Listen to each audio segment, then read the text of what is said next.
Hello friends, and welcome to Escaping the Mouse with your host, me, Breck Rowell. Alright, I know I haven't really done a video on what I'm doing with the planter in a while. I am working on it little bits and pieces at a time. The current job, the setting of the original, or the base stone all the way around is a very, very time consuming job. So I'm doing that a little bit at a time, and got a little bit of work done here, but we're getting to a point where there's something else I need to do today, and that's what we're going to do. So let me show you where we are, kind of get you caught up to where things are at this point. So this is where we are right now. You can see I've got 8 of the base bricks in place. And like I said, each one of those bricks takes 20 minutes or 30 minutes a piece to get perfectly set. Now, I intentionally put a set of bricks on top of it because that'll provide downward pressure, and kind of, if there is any little imperfections in the height between the 2 bricks, it'll kind of average out over time, and that will result in a very, very flat surface, which is what I need, because this is you can't really necessarily tell it from here, but it's a little bit more obvious over here that the yard itself is sloped. It's probably a good 12 inches taller at the back end of the yard than it is at the front end of the yard, and you're beginning to see it a little bit here on what's showing out, because you can only see like maybe an inch of that brick over there, but you can see 2 inches of the brick over of the bottom brick over on this side, which means that's because we're getting lower and lower. And I knew that was going to be a problem right off the bat, because if I just went with the level of the ground, the whole planter was going to be cockeyed, and it was going to look really, really weird. In order for this to look good, it has to be perfectly level. And like I said, I spent more time probably on figuring out how I was going to do that than probably any other single part of this. And even then, I didn't have the perfect answer, because the other part is we got to have these bricks at the perfect position too, because my center point is that post that's sticking up out of the ground right about there, and every one of these bricks needs to be the same exact distance from the center point. Otherwise, it won't be a perfect circle when you go all the way around. And that's an important thing too, because we want this to look good. Now, my original plan was to use this rope here, tie it around the post, and then that would be the way I figured out where the bottom brick went. But I found out the rope had too much flexibility in it. So what I actually did is I took this piece of PVC here, drilled a hole in it so that it goes through the center pole, and now I have kind of a solid specific length all the way around here. And so I set the bricks based on the length of this thing, and as long as I keep that thing nice and straight and it stays nice and rigid, every one of these bricks perfectly follows the radius, which is what we need to do. But that's just kind of reviewing what's been going on in the past. Here's what the plan is today. These bricks are starting to get to the point now where we're going to run into these sprinkler heads, and some of these sprinkler heads are maybe a little bit too close to the perimeter that I want to move them now. So I've got one over there that's excavated, one here, one here, one here, one here. There's more around the back, but we'll hit those when we excavate that end of the planter. But what I want to do is dig all these up today and extend the PVC way into the yard, rise it big, high off the ground, and then put the sprinkler head on the end of that.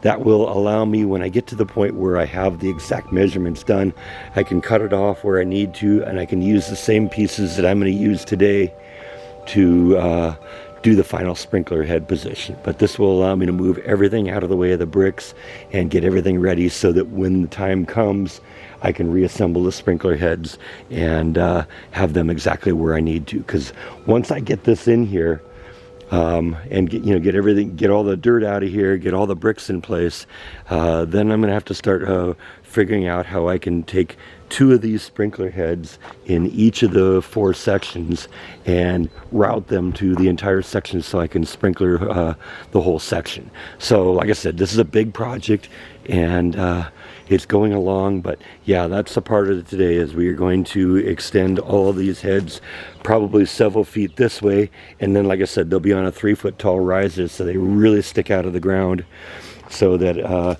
when I get to the point where I start working on this end and moving this amount of dirt over to this side, I'm not going to bury up my sprinkler heads. Also, this will get because right now the sprinkler heads are feeding the lawn over here, and if I start getting to the point where the bricks are here, the bricks are going to start blocking the sprinkler heads, so rising them up is another advantage here that we're going to get out of this. So that's the project for today. We're going to extend all these heads out into the yard and raise them up quite a bit so that they can stay that way until we're ready to do the final sprinkler install at the end.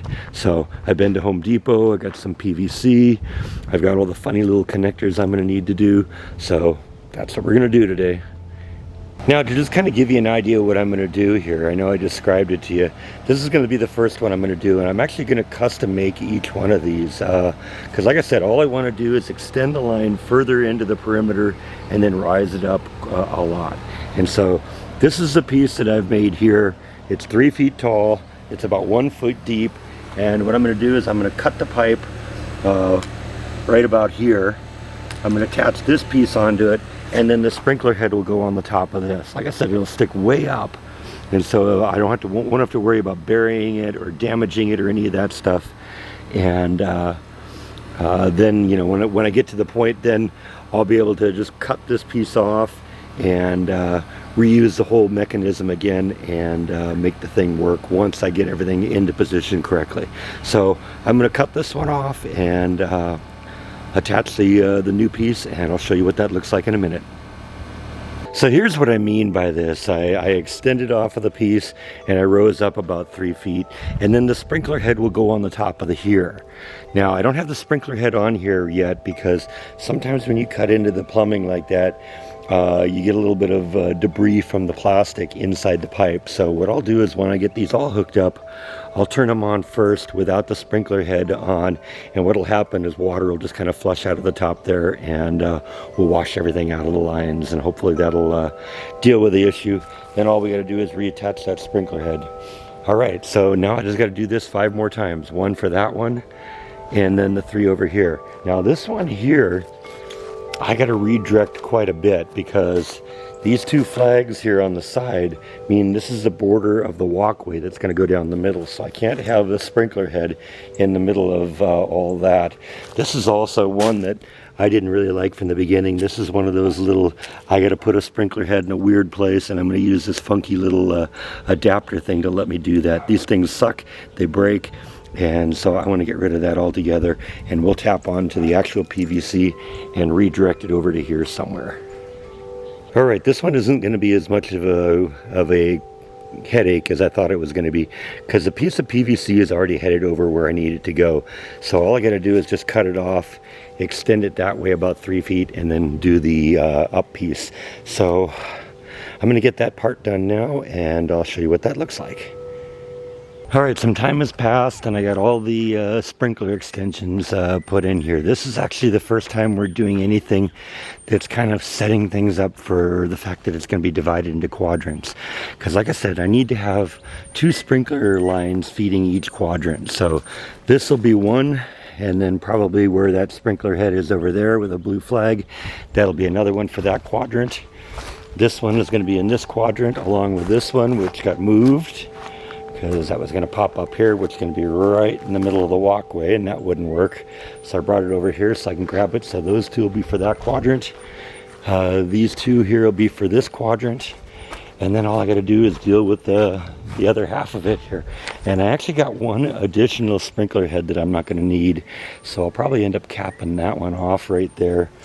And then this one and this one will deal with this quadrant, and then those 2 will deal with that quadrant. So yeah, this took a little time. It's But you know, we're a lot better prepared now for the point where we actually build up the sprinkler, because now once I get to the point where I'm ready, I'll just be able to lay everything out the way I want it and tap off of this as the source and drag it wherever I want. Like I said, since the walkway is going to be in this area here, for this one here, we'll probably have like a sprinkler head here and a sprinkler head over here, and then probably one over there in the corner. That'll cover hopefully the whole area. So I ought to be able to feed that with these lines, and hopefully this is the next step in the process. So next thing I think I got to do is turn the system on. Let's flush the lines out a little bit, then we can get the heads reinstalled and get them aiming in the right direction.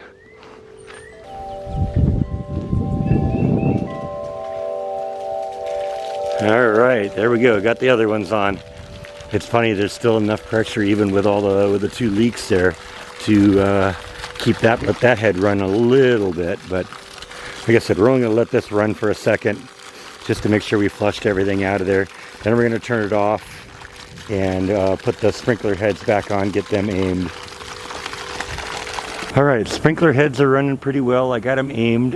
Turns out that second one in the background, well, it turns out they're all adjustable heads, so you can kind of rotate it around and adjust what kind of fill you have. And that one in the back wasn't set right, so it's probably a good thing I took a look at that anyway.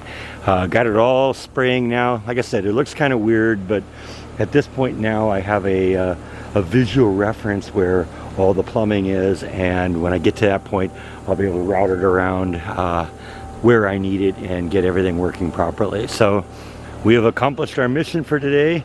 Doesn't look like we'll probably be putting any bricks in the ground because it's going to take a little while for my puddles to empty out, but that's okay. We've made some progress here, so that's good. So I'm going to wrap up this video today. Thank you as always for watching, and I'll see you next time on Escaping the Mouse. Good night.